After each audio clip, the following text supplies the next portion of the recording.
হৃদয় ছুটির দিনে তার গ্রামের বাড়িতে বেড়াতে যায়। সেখানে সে তার নানুর পুরনো কাঠের আলমারির ভেতর একটা পুরনো হলদে হয়ে যাওয়া চিঠি খুঁজে পায়। চিঠিটা খুলতেই ধুলো উড়ে আসে, আর মনে হয় যেন একটা শীতল বাতাস বইতে শুরু করেছে। চিঠির মধ্যে লেখা ছিল, আমি আয়েশা, আমাকে সাহায্য করো, আমি এখনো অপেক্ষায় আছি। হৃদয় অবাক হয়। কে এই আয়েশা? সে তার নানুর কাছে জানতে চাইলে তিনি ফিস ফিস করে বলেন, এটা 100 বছর আগের এক রহস্য। আয়েশা নামে ছিল এক তরুণী, যে এক রাতে হঠাৎ হারিয়ে গিয়েছিল, আর কখনো তার খোঁজ মেলেনি।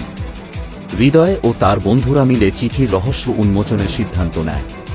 তাই তারা পুরনো কবরস্থানে যায়, যেখানে নাকি আয়েশার শেষ দেখা পাওয়া গিয়েছিল। গভীর রাতে তারা সেখানে গিয়ে দেখে একটা পুরনো পোড়া বাড়ির ভেতর একটা মোমবাতি একা একা জ্বলে চলেছে।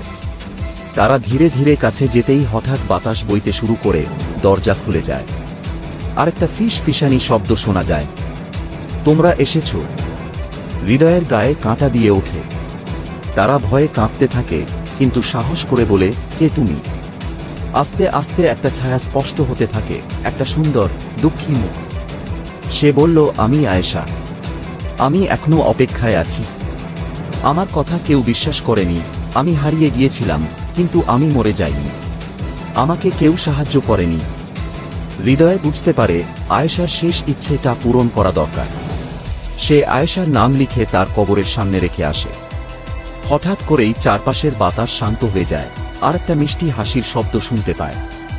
পরদিন সকালে তারা কবরস্থানে গিয়ে দেখে চিঠিটা অদৃশ্য হয়ে গেছে, আর আয়েশার নাম লেখা একটা পাথর উজ্জ্বল হয়ে উঠেছে। সে মুক্তি পেয়েছে।